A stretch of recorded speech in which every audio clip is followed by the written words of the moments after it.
Hello, everyone. Welcome to an all-new episode of Keeping It Real American Tragedy Hour. I'm your host, Alex Cardinale. Today, we're traveling back to 1942 to learn about a massive fire that took the lives of 490 people. We're traveling back to 1942, and we're traveling back to Boston, Massachusetts, to learn about the Cocoanut Grove fire. Now, the Cocoanut Grove fire was one of America's most deadliest fires. Over 490 people died.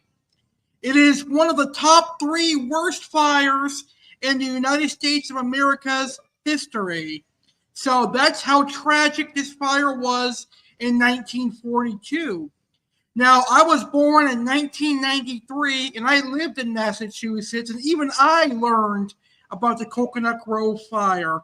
The Cocoanut Grove fire was discussed in Massachusetts public school systems as a historical event. So it's a tragic event that happened in 1942. With over 490 people losing their lives. So I want to thank everyone for tuning in to watch this episode of American Tragedy Hour. I hope you learn a lot about the Cocoanut Grove fire. Please feel free to post your thoughts in the comments.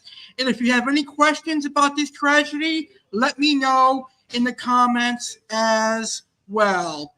So let's go ahead and get this show started.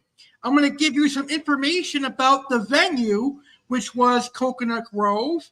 Then I'll talk about the fire itself. And then I will talk about the investigation on how the fire was found to be started. And then we'll talk about what we learned from this horrific tragedy. So let's go ahead and get this episode started, shall we? All right. So here is some information about Cocoanut Grove. So here's some information about the venue. The Cocoanut Grove was a restaurant/supper club. Nightclubs did not officially exist in Boston.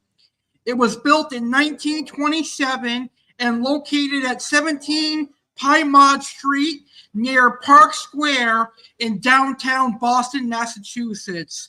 Piedmont Street was a narrow cobblestone street, now paved, located near the Park Square Theatre District, running from Arlington Street to Broadway. The Cocoanut Grove had been very popular in the late 1920s due to prohibition, but had fallen on hard times during the 1930s. It became very popular once again during the early years of World War II. In 1942, the owner for the three previous years had been a lawyer named Barnett Walensky. The Grove was the place to be in 1942. The building was a single-story structure with a basement beneath. The basement contained a bar called the Melody Lounge, along with the kitchen, freezers, and storage areas. The first floor contained a large dining room area and a ballroom with a bandstand, along with several bar areas separate from the ballroom. The dining room also had a retractable roof for use during warm weather to allow a view of the moon and stars. The main entrance to the Cocoanut Grove was via a revolving door on the Piedmont Street side of the building. On Saturday, November 28, 1942, on Saturday, November 28, 1942, the powerful Boston College football team had played Holy Cross College at Fenway Park. In a great upset of that period, Holy Cross College beat Boston College by a score of 55-12. College Bowl game scouts had attended the game in order to offer Boston College a bid to the 1943 Sugar Bowl game, a bowl BC had previously won on January 1st, 1941. As a result of the rout, a BC bowl game celebration party scheduled for the group that evening was canceled. Boston College later accepted a bid to play in the Orange Bowl on January 1st, 1943, subsequently losing to the University of Alabama. So Saturday, November 28th, 1942 was already doomed from the start because a lot of people thought Boston College was going to beat Holy Cross. But in a sick, twisted turn of events, Holy Cross annihilated and dominated Boston College. Holy Cross beat Boston College 55-12. I wish this was only the worst thing to happen, but unfortunately it gets a lot worse. People still went to the Grove, and over 490 people still lost their life. Cowboy movie star Buck Jones, with his horse, Silver A, famous Hollywood cowboy movie star Buck Jones, real name Charles Gebhardt, was traveling the country on a war bond campaign. He had attended the Boston College Holy Cross football game with Boston Mayor Maurice Tobin. Despite his reluctance due to illness, Buck was persuaded by movie agents to have dinner that evening at the Grove. The Grove had become one of Boston's most popular night spots, featuring a restaurant and dancing in the main area, floor shows, and piano-playing entertainers in the Melody Lounge. Visiting movie stars and singers would have their entry announced by the head hostess or the head host. The Cocoanut Grove fire was a nightclub fire which took place in Boston, Massachusetts on November 28, 1942, and resulted in the deaths of 492 people. It is the deadliest nightclub fire in history and the third deadliest single building fire after the September 11 attacks and Iroquois Theatre fire. The Cocoanut Grove was one of Boston's most popular night spots, attracting many celebrity visitors. It was owned by Barnett Barney Walensky, who was closely connected to the mafia and to Mayor Maurice Tobin. Fire regulations had been flouted. Some exit doors had been locked to prevent unauthorized entry, and the elaborate palm tree decor contained flammable materials. The air conditioning used flammable gas because of the wartime shortage of Freon. During the first Thanksgiving weekend since the U.S. had entered World War II, the Grove was filled to more than twice its legal capacity. The fire was initiated by an electrical short and fueled by methyl chloride in the air conditioning unit. Flames and smoke spread rapidly through all areas of the club, and people were unable to escape efficiently because of the locked exit doors. Blame was directed at Lewinsky for violation of standards. He served nearly 4 years in jail before being released just weeks before his death. Local hospitals were especially well prepared to treat the casualties, having been rehearsing emergency drills in response to possible wartime attacks on the East Coast. The crisis demonstrated the value of the recently installed blood banks and stimulated important advancements in the treatment of burn victims. Following the fire, many new laws were enacted for public establishments, including the banning of flammable decorations, a provision that emergency exits must be kept unlocked from the inside, and that revolving doors cannot be the only exit. So that is information on the venue, Cocoanut Grove, and that's a little brief introduction to the fire that took place on Saturday, November 28th, 1942. Now let's learn about this horrific tragedy, shall we? Let's learn about the fire that claimed over 490 people's lives. So here are some details about the fire. At about 10:15 p.m. that evening, a busboy had been ordered by a bartender to fix a light bulb located at the top of an artificial palm tree in the corner of the basement Melody Lounge.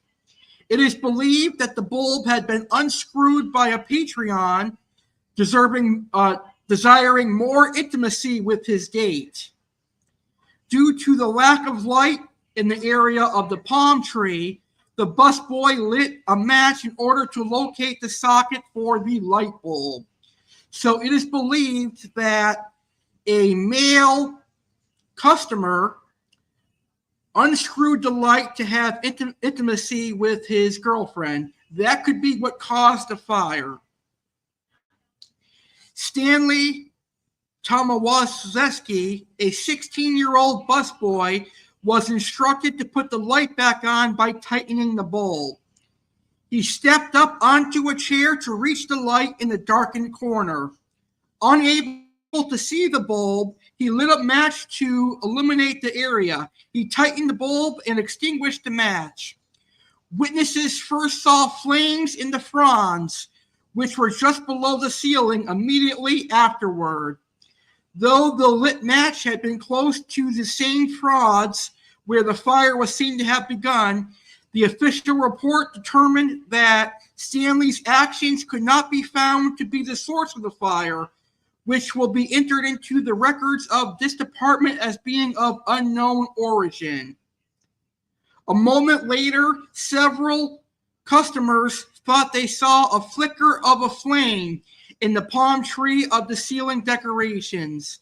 As they watched, they saw the decorations change color and appear to be burning, but without a noticeable flame. After several minutes, the palm tree burst into flames, and the bartenders tried to extinguish the fire with water and seltzer bottles. Some customers started for the only public exit from the Melody Lounge, a 4-foot wide set of stairs leading to the foyer on the first floor. As other furnishings ignited, a fireball of flame and toxic gas raced across the room toward the stairs. A wild panic ensued, and attempts to open the emergency exit door at the top of the stairs were not successful. The fireball traveled up the stairs and burst into the foyer area where coat rooms, restrooms, and the main entrance were located. Amid cries of fire, fire, customers quickly moved toward the exit. After a small number of people exited, the revolving door became jammed due to the crush of panicked customers. Observers outside can only watch in horror as relatives and friends were crushed by the weight of the crowd surging against the jammed door. Despite waiters' efforts to douse the fire with water, it spread along the fronds of the palm tree decoration. In a final, desperate attempt to separate the burning fronds from the fabric-covered false ceiling, the decoration was pulled away from the corner, taking with it a triangular plywood panel at the ceiling level and opening the enclosed space above the false ceiling. This only caused more damage, and it caused the fire to spread more. The fire then spread to the false ceiling, which burned rapidly, showering customers with sparks and burning shreds of fabric. Flames raced up to the stairwell to the main level, with embers landing on customers fleeing up the stairs. A fireball burst through the front entryway and spread through the remaining club areas, through the adjacent Cocoanut Bar, down a corridor to the Broadway Lounge, and across the central restaurant and dance floor as the orchestra was beginning its evening show. Flames raced faster than people could move, followed by thick clouds of smoke. Within 5 minutes, flames and smoke had spread to the entire nightclub. Some customers were instantly overcome by smoke as they sat in their seats. Others crawled through the smoky darkness trying to find exits, all but one of which were either non-functioning or hidden in non-public areas. The fireball then exploded into the dining room area, where a majority of the people were crowded together into small chairs and tables, awaiting the start of the 10 o'clock show, already 15 minutes late. It was later estimated that more than 1,000 people were inside the Cocoanut Grove at the time of the fire. As with the Melody Lounge, panic ensued and customers attempted to find an exit. Unfortunately, many exits were either locked shut or were not easily identifiable or accessed by the crowd. The fire now had complete control of the premises, with a tremendous rise in temperature and high levels of toxic gas. Many customers attempted to exit through the main entrance, the same way that they had entered. The building's main entrance was a single revolving door, which was rendered useless as the crowd stampeded in panic. Bodies piled up behind both sides of the revolving door, jamming it until it broke. The oxygen-hungry fire then leaped through the breach, incinerating whoever was left alive in the pile. And that means whoever was alive in the pile got burned to death, unfortunately. Firemen had to douse the flames to approach the door. Other avenues of escape were similarly useless. Side doors had been bolted shut to prevent people from leaving without paying. A plate glass window, which could have been smashed for escape, was boarded up and unusable as an emergency exit. Other unlocked doors, like the ones in the Broadway Lounge, opened inwards, rendering them useless against the crush of people trying to escape. Fire officials would later testify that had the doors swung outwards, at least 300 lives could have been spared. From nearby bars, soldiers and sailors raced to assist. On the street, firefighters lugged out bodies and were treated for burned hands. As night deepened, the temperature dropped. Water on cobblestone pavements froze over, and hoses were fused to the ground. Newspaper trucks were appropriated as ambulances. Get this, folks.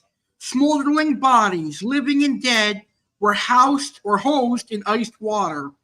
So they had to use iced water to hose burning bodies, smoldering bodies, whether they were alive or dead.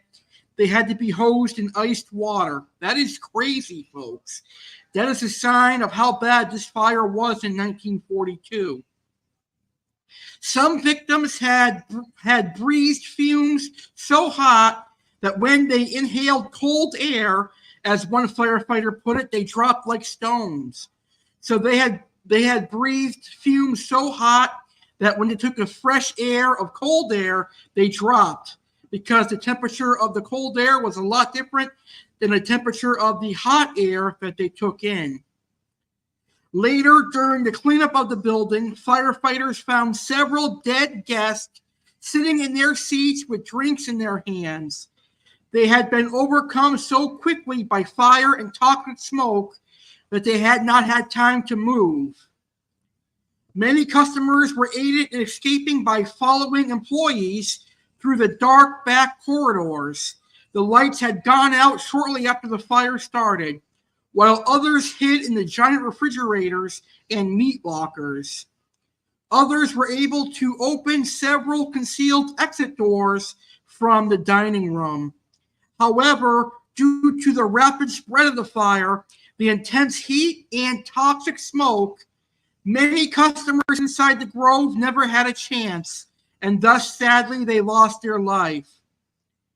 An exit door in the newly opened but officially unlicensed new lounge allowed for the escape of some customers.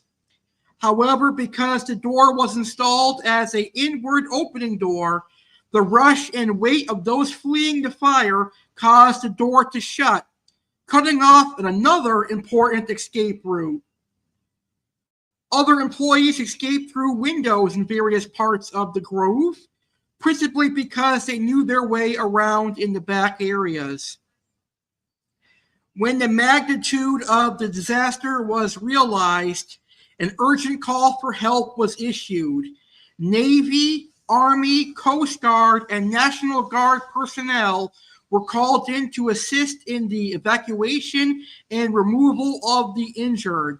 Newspaper delivery trucks, taxis, and any other means were used to transport the injured. In an interesting twist of fate, area hospitals had practiced a disaster drill the week before the fire. Despite the drill, the majority of the injured were taken to Boston City Hospital. Many others were taken to Massachusetts General Hospital.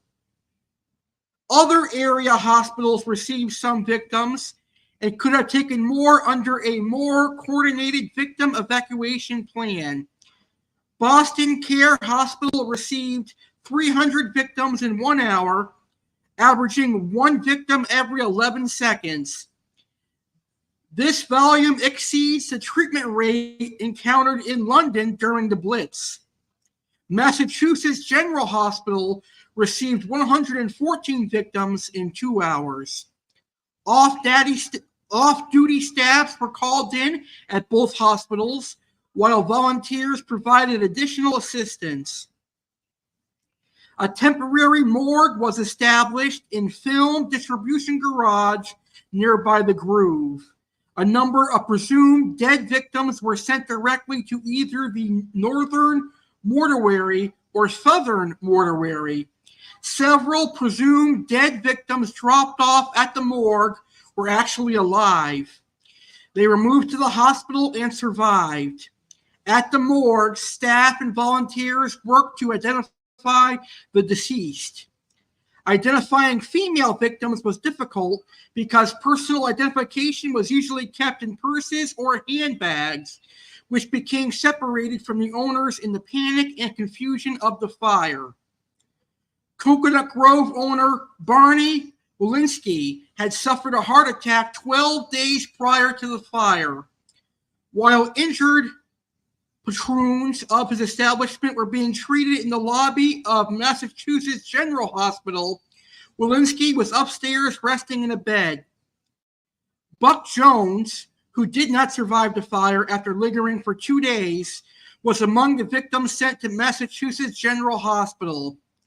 Doctors and nurses worked to save the injured, while other personnel worked to identify the victims. Boston newspapers were filled with lists of the dead and stories of narrow escapes. Well-known film actor Buck Jones was at the club that night, and his wife later explained that he had initially escaped and then gone back into the burning building to find his agent, producer Scott Dunlap of Monogram Pictures. However, Jones was discovered slumped under his table, severely burned, so some doubted his accounts of his escape. Although rushed to hospital, Jones died of his injuries 2 days later. Dunlap, who was hosting a party at the nightclub in honor of Jones, was seriously injured but survived. Staff at the Cocoanut Grove fared better in escaping than customers, owing to their familiarity with service areas where the fire effects were less severe than in the public areas, and which provided access to additional window and door exits. A double door opposite the public entryway to the main dining room was unlocked by waitstaff and became the only functional outside exit from public areas. Although several members of the band died, including musical director Bernie Fazioli, most of them escaped backstage and through a service door that they rammed open. Coast Guardsman Clifford Johnson went back inside the building no fewer than 4 times in search of his date, who, unbeknownst to him, had safely escaped. Johnson suffered extensive third-degree burns over 55% of his body, but he survived the disaster. He became the most severely burned person to survive his injuries to date. After 21 months in a hospital and several hundred operations, he married his nurse and returned to his home state of Missouri. 14 years later, sadly, fate would catch up to him again, and fate would catch up to him again in another fire. 14 years later, he burned to death in a fiery automobile crash. The Cocoanut Grove fire was the second deadliest single building fire in American history. Only the 1903 Iroquois Theatre fire in Chicago had a higher death toll of 602. So the Cocoanut Grove fire is behind the Iroquois Theatre fire. The Grove fire occurred only 2 years after the Rhythm Club fire, which had killed 209 people. So that is information on the deadly Cocoanut Grove fire. Now let's talk about the investigation into the fire. Let's see what they thought determined that caused this tragic fire. Let's see how this fire was started, the investigation. An official report revealed that the Cocoanut Grove had been inspected by a captain in the Boston Fire Department just 10 days before the fire and declared safe. Further, it was found that the Grove had not obtained any licenses for operation for several years. There were no food handlers permits and no liquor licenses. Stanley Tomawaziski, the busboy who had allegedly started the fire, was underage and should not have been working there. Moreover, the recent remodeling of the Broadway Lounge had been done without building permits using unlicensed contractors. Stanley testified at the inquiry and was exonerated, as he was not responsible for the flammable decorations or the life safety code violations. He was nevertheless ostracized for much of his life because of the fire. Stanley died in 1994. The Boston Fire Department investigated possible causes of ignition, the rapid spread of the fire, and the catastrophic loss of life. Its report reached no conclusion as to the initial cause of ignition, but attributed the rapid gaseous spread of the fire to a buildup of carbon monoxide gas from oxygen-deprived combustion in the enclosed space above the false ceiling of the Melody Lounge. The gas exuded from enclosed spaces as its temperature rose and ignited rapidly as it mixed with oxygen above the entryway, up the stairway, to the main floor, and along ceilings. And that was the investigation from the Cocoanut Grove fire. Very, very sad tragedy that happened in 1942. So, here is what we learned from the Cocoanut Grove fire. The lessons of the Cocoanut Grove tragedy are with us every day. Exits blocked or locked, smoking and use of matches, overcrowding, flammable materials within buildings, and a lack of sprinklers and smoke detectors is what caused this fire. Because people were not able to exit the building, there wasn't any proper exits. There was smoking and use of matches, which quickly leads to fire. Too many people were in the building. There were flammable materials all around the tops of the building, which were the flammable palm trees, and there were no sprinklers or smoke detectors. Now, as I said earlier in the beginning of this show, I was born in Springfield, Massachusetts in 1993, and I knew about this tragedy. This tragedy was taught in Massachusetts public schools. So it was definitely a lesson that Massachusetts learned, but they learned it a hard way. Hardly a person in Boston or in New England during the 1940s could be found who did not have a friend or relative who wasn't at the Grove that night or had planned to go or had left before the fire started or wasn't affected by this tragedy. The question now is, can this happen again? And unfortunately, the answer is yes. Yes, it can happen again, and it did. Because on February 20th, 2003, there was the Station nightclub fire, which we talked about on a previous episode of Keeping It Real American Tragedy Hour. Just go to my YouTube channel, The Real Alex Cardinale, and go to the playlist Keeping It Real, and you'll find the episode on the Station nightclub. But the Station nightclub fire in West Warwick, Rhode Island on February 20th, 2003 claimed the lives of 100 people and injured approximately 200 others. Many of the same causes and lessons experienced at the Cocoanut Grove caused the tragedy that happened in 2003 at the Station nightclub in West Warwick, Rhode Island.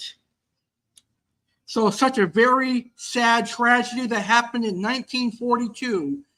Over 490 people lost their lives. Hopefully there will never be a tragedy like this again, but never know, never say never. All right, that is everything on the Cocoanut Grove fire. We are going to take a quick intermission, and when we come back, we're going to wrap up the show. We're going to recap what we learned, and then we will end this episode of Keeping It Real American Tragedy Hour. We're back with more after a quick word of some special upcoming live streams.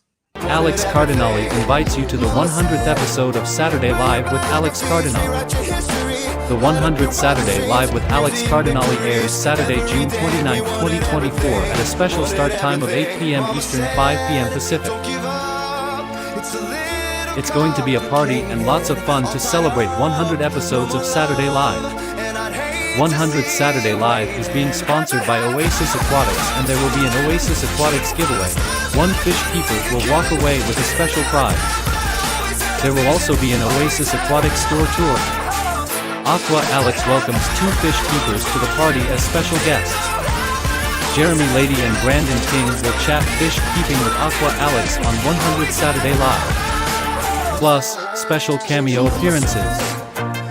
Chef Alex will be on hand to make homemade red velvet cake perfect for 4th of July festivities. All that and more. 100 Saturday Live airs Saturday, June 29, 2024 at 8 p.m. Eastern, 5 p.m. Pacific on YouTube channel The Real Alex Cardinale.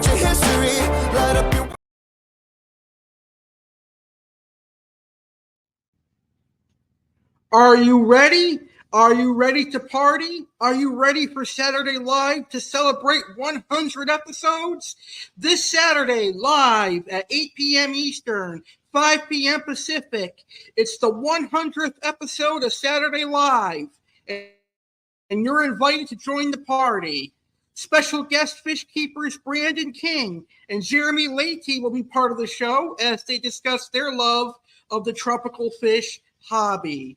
The 100th episode of Saturday Live is brought to you by Oasis Aquatics, and you'll get a virtual store tour of Oasis Aquatics.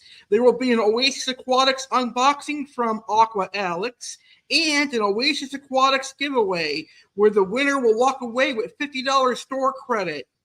Plus, Chef Alex shows you how to make Pop-Tart ice cream sandwiches. The local South Florida business will be Flanagan's Restaurant, and there will be cameo appearances from some special guests. All that and more as we celebrate 100 episodes of Saturday Live. Live this Saturday, June 29th, 8 p.m. Eastern, 5 Pacific on YouTube channel The Real Alex Cardinale. Are you ready? Are you ready to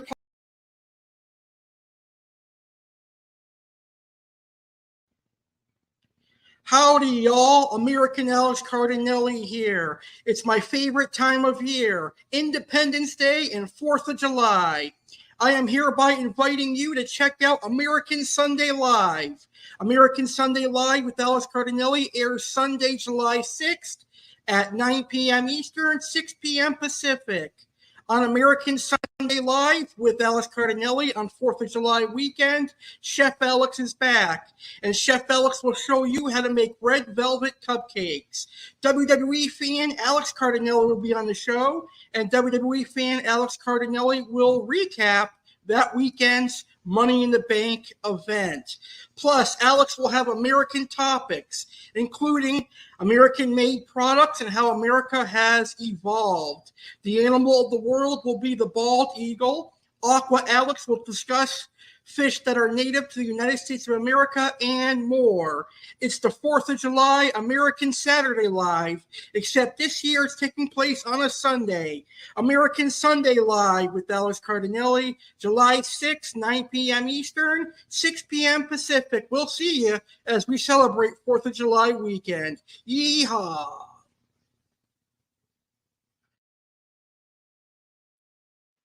All right, ladies and gentlemen, welcome back to Keeping It Real, American Tragedy Hour. I'm your host, Alex Cardinale. Tonight we have been talking about the Cocoanut Grove fire.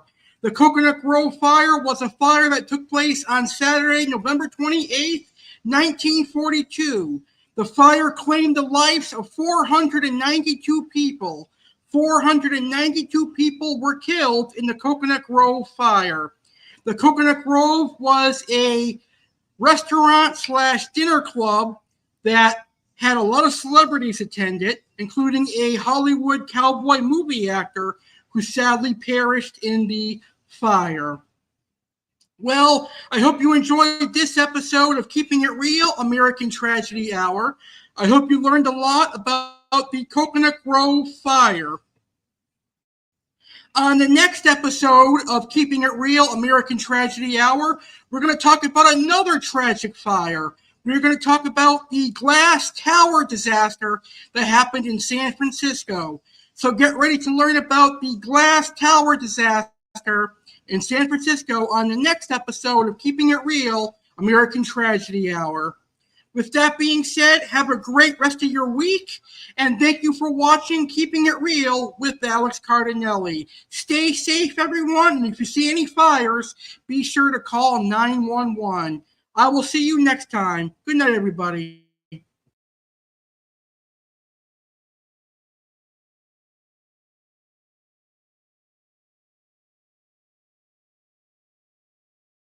Thank you for watching this live stream on the Real Alex Cardinale YouTube channel.